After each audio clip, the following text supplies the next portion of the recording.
আসসালামু আলাইকুম ওরহামতুল্লাহ everyone welcome to our channel booster for you friends. আমি Abdul Al Mamun an English language trainer. আমি আজকে তোমাদের সাথে নবম শ্রেণীর বিজ্ঞান বিষয়ের ষষ্ঠ সপ্তাহের যে অ্যাসাইনমেন্টটি আছে সেটি নিয়ে আলোচনা করব। অর্থাৎ তোমাদের শেষ সপ্তাহের যে শেষ অ্যাসাইনমেন্টটি আছে অ্যাসাইনমেন্ট 3, সেটির প্রশ্ন এবং উত্তর তোমাদের সাথে শেয়ার করব।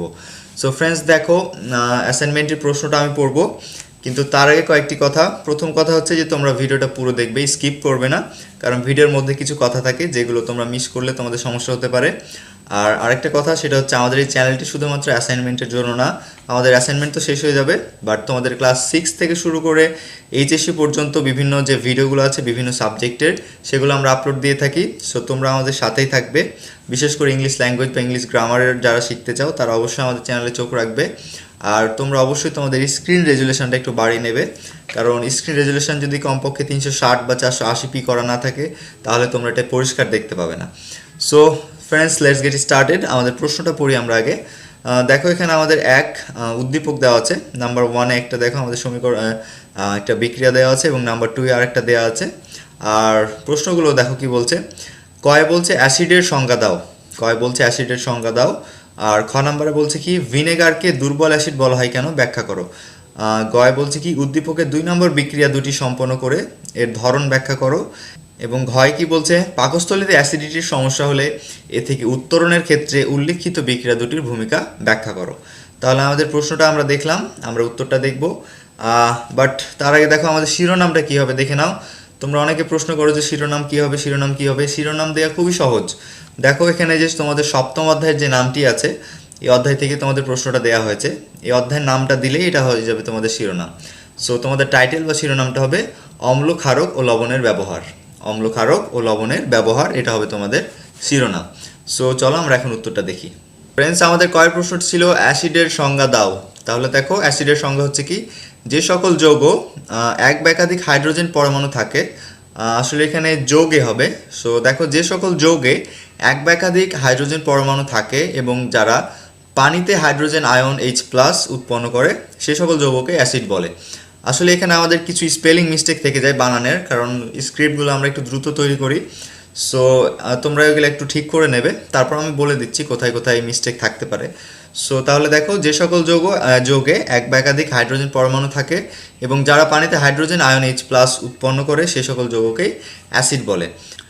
তারপরে আমাদের খ নাম্বার প্রশ্নটি হচ্ছে যে ভিনেগারকে দুর্বল অ্যাসিড বলা হয় কেন, ব্যাখ্যা করো। তাহলে দেখো, ভিনেগারকে দুর্বল অ্যাসিড বলা হয় কারণ আমরা জানি, সরি এখানে হবে আমরা জানি। সো দেখো, আমরা জানি ইথানয়িক অ্যাসিডের 5 থেকে 8% জলীয় দ্রবণকে ভিনেগার বলে। এদের বিয়োজন মাত্রা খুব কম। যে সকল অ্যাসিড জলীয় দ্রবণে আংশিক রূপে আয়নিত হয়ে হাইড্রোজেন আয়ন H+ উৎপন্ন করে, সে সকল অ্যাসিডকে দুর্বল অ্যাসিড বলা হয়।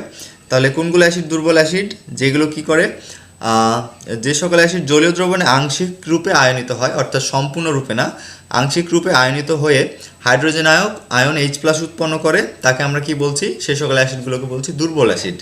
তারপরে দেখো কি বলছে, আর ভিনেগারের ক্ষেত্রে বিয়োজন মাত্রা কম, ভিনেগারের ক্ষেত্রে বিয়োজন মাত্রা খুবই কম, তাই এদের দুর্বল অ্যাসিড বলা হয়। এটা হচ্ছে আমাদের ক্ষয়ের উত্তর। সো এবার আমরা দেখব গয়ের উত্তর। গ নাম্বার প্রশ্নে কি বলছে দেখো, উদ্দীপকের 2 নম্বর বিক্রিয়া দুটি সম্পন্ন করে ধরন ব্যাখ্যা করো।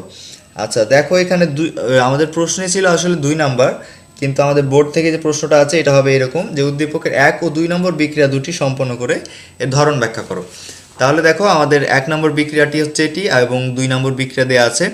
তাহলে আমাদের উত্তরটা কি হবে, উক্ত বিক্রিয়া দুটি হচ্ছে প্রশমন বিক্রিয়া। আমরা জানি কোনো রাসায়নিক বিক্রিয়ায় যদি অ্যাসিড এবং ক্ষার বিক্রিয়া করে লবণ ও পানি উৎপন্ন করে, তবে সেই বিক্রিয়াকে প্রশমন বিক্রিয়া বলে। তাহলে প্রশমন বিক্রিয়া কাকে বলে, যে রাসায়নিক বিক্রিয়ায় অ্যাসিড এবং ক্ষার দুইটো মিলে কি করবে, লবণ ও পানি উৎপন্ন করবে, সেটা হবে আমাদের কি প্রশমন বিক্রিয়া। তাহলে দেখো, আমাদের এখানে অ্যাসিড এবং ক্ষার বিক্রিয়া করে আমাদের এখানে লবণ এবং পানি, দেখো ম্যাগনেসিয়াম ক্লোরাইড, অ্যালুমিনিয়াম ক্লোরাইড এবং পানি H2O উৎপন্ন করছে।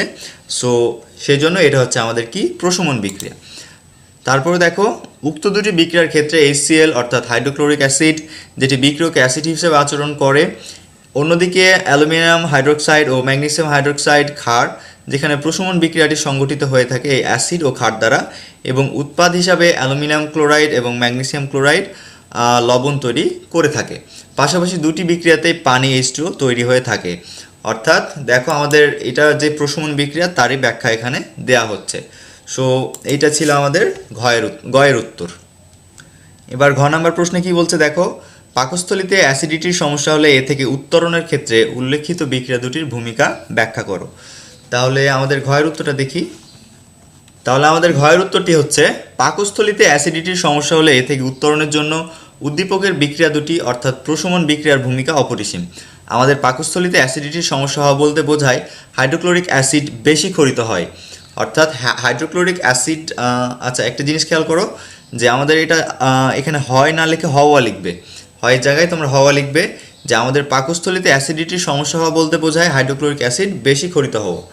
তারপরে দেখো কি বলছে, আর এই হাইড্রোক্লোরিক অ্যাসিড HCl আমাদের পাকস্থলীতে অস্বস্তি প্রদান করে।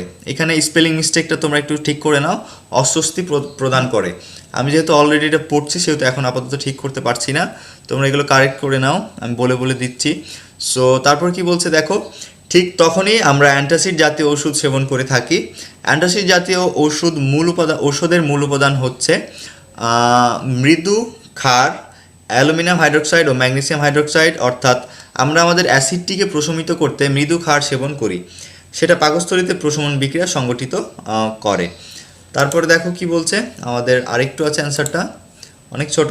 উক্ত বিক্রিয়া দুটি পাকস্থলীতে সংগঠিত হয়ে আমাদের পাকস্থলীর অ্যাসিডিটির সমস্যাকে প্রশমিত করে আমাদের স্বস্তি প্রদান করে থাকে।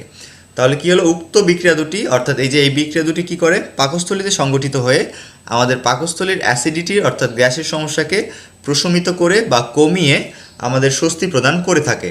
তাই পরিশেষে বলা যায়, এখানে একটা কমা দেবে, তাই পরিশেষে বলা যায় পাকস্থলীর অ্যাসিডিটি সমস্যা থেকে উত্তরণের জন্য উক্ত প্রশমন বিক্রিয়াটির ভূমিকা অপরিসীম। বন্ধুরা, আশা করি আমাদের অ্যান্সারটি তোমরা বুঝতে পেরেছো। এরপর যদি তোমাদের কোনো প্রশ্ন বা কনফিউশন থাকে অবশ্যই আমাদেরকে কমেন্ট বক্সে জানাবে, আমরা সর্বোচ্চ চেষ্টা করব উত্তর দেওয়ার। যদি আমরা কমেন্ট বক্সে সবগুলো অ্যান্সার করতে পারি না, কারণ আমাদের অ্যাসাইনমেন্ট তৈরি করতে সময়টা চলে যায়, তাই কমেন্টের অতগুলো উত্তর দেওয়া সম্ভব হয় না। আমরা যেগুলো পারি কিছু কিছু উত্তর দিয়ে থাকি। সো ফ্রেন্ডস, অবশ্যই তোমাদের কোনো কনফিউশন হলে আমাদেরকে জানাবে। আর friends, please subscribe to our channel, আর বেল বাটনটি ক্লিক করে দেবে যাতে আমরা নতুন কোনো ভিডিও আপলোড দিলেই তোমরা নোটিফিকেশনটি সাথে সাথে পেয়ে যাও। So friends, once again thanks a lot. আসসালামু আলাইকুম ওয়া রাহমাতুল্লাহ।